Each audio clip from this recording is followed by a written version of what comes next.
I love that Nintendo Switch!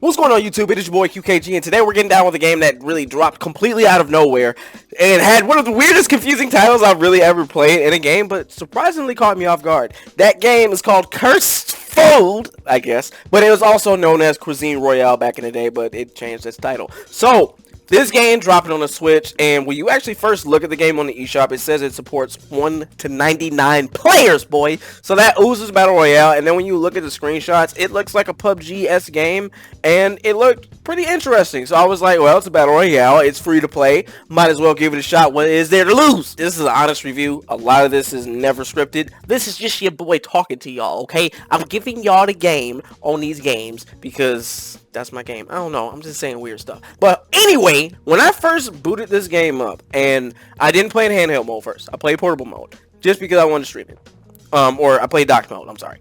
But as soon as I turned it on, I noticed that the game was really rough looking. Like, it had jaggy edges. It just looks like the resolution was really turned down. But overall, as far as FPS goes, it ran pretty smooth. And I didn't really have frame drops like that. Everything was kind of flowing pretty nice. So I was like, this game is really interesting.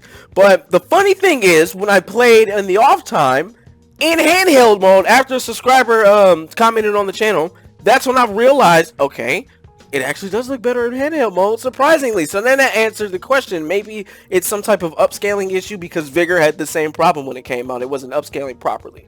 And honestly, if that's not the case, then I don't know what the problem is. But I'll be honest, it was definitely a little rough to look at when it was in dock mode. But handheld mode, for some reason, it looked much smoother. So it just, maybe it could have been an upscaling issue is what I'm thinking. But overall, gameplay wise, me playing this game, it gave me heavy Call of Duty World at War vibes, dog. Just because of even the way you were holding these rifles, because this game, since it's actually been around for quite some time, it's been around for a good amount of years, it had a plethora of weapons to choose from. So, I mean, there was everything from like a bunch of World War II weapons to you can actually find the M4A1, an AK, the UMP, the UMP-45. There's like a bunch of different weapons to choose from, and then the actual gunplay is surprisingly really fun. It feels natural, it flows, it just feels good. Certain weapons that I should expect to have a good amount of recoil, they do. I mean, definitely if you pick up the bar as you know it from like any World War II game, the thing that had a butt ton of kick, that thing is a complete monster in this game. But yeah, that kick is definitely there. So with this game having a bunch of weapons to choose from, and then it's a battle royale, so you're just gonna spawn in a random spot, and the game starts you off in third person mode. But here's the cool part. You, just like in PUBG, can play in third and or first person. But when you're in third person, once you aim down your sights, it goes into first person, similar to like Ghost Recon, or even like the older Rainbow Six games. It would actually transition from third to first. And when you actually hold X, you can actually switch completely to first person, which I prefer to play in. Except, especially when you want to drive vehicles in the game, because vehicles are in the game, which I think they actually don't have gas amounts, so you don't have to worry about filling them boys up. But I just usually switch to third person when I'm driving, just because it feels better, or you can drive in first person if you like. So I do like that the game gives you the options to play in different perspectives, and here's where the perspective and the respect gets put on this game, boy. The games actually put a good attention to detail when it comes into those reload animations. Favorite one has to be the car. Just because when you actually take a clip, because there's a difference, a magazine versus a clip. When you take that clip of bullets and you flick it in there and it pings, dog, and there's an M1 Grand in the game, so you get to hear that ping noise. So the game has a really good attention to detail.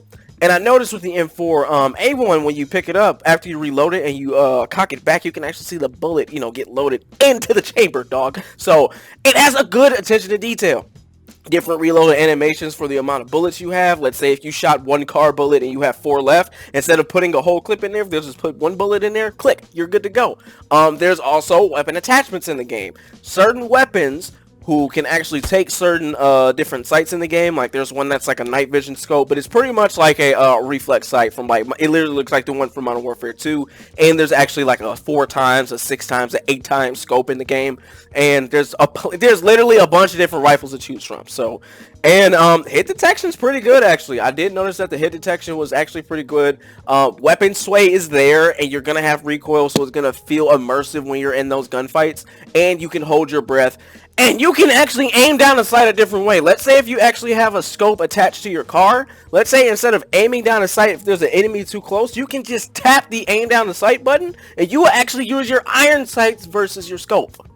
That's a good attention to detail, man. The whole point I'm trying to make is that I thought this game was just going to be some mobile looking thing because I didn't know what it was. I just thought it was going to be rough. I actually really started to enjoy the game. That's the funny part. So the whole point of this review is that definitely don't judge a book by its cover. The one thing I will say, the biggest downside of the game right now is just a lot of people don't know about it, and the community is really small right now. Like the most characters or the most players I've had in each match is like 40 something, and that's like almost every single match. Sometimes it got to high to 45, but generally I stay within that 40 realm. But sometimes there are gunfights where I'm running and it feels like a running simulator because I'm not hitting people, and then there are times where if I'm in a certain area, certain zone, it's non-stop fighting. So sometimes they have that inconsistent flow. So the thing I think this game needs is a lot of exposure. Expose this game, dog. Like, just share it, download it. It's free to play and it's actually fun, and especially because there's not really a lot of shooters like this on Switch. Give it a shot, bro. It literally helped me with my boredom. Like, there was a lot of games I was just bored of at the moment because I may have been burnt out on some, and then this game came out of nowhere, and I just been having a blast, man. So, I will have to give this game, if I was to rate it on the QKG scale, just because, me just being honest, the game is a little rough looking. But overall, I enjoy it. I'm going to give this game, I'm going to say it's fire, but it needs a little work when it comes to just, you know, just giving it some quality of life changes. And definitely get some crossplay in there. That would definitely help this out on Switch. Get it crossplay because this game actually runs really smooth. I didn't really get frame drops in the fights. I don't feel like I'm screwed because the game hasn't even crashed on me yet, bro. So the game definitely could be crossplay. Vigor's crossplay. Fortnite's crossplay. Rogue is crossplay. And y'all can do it.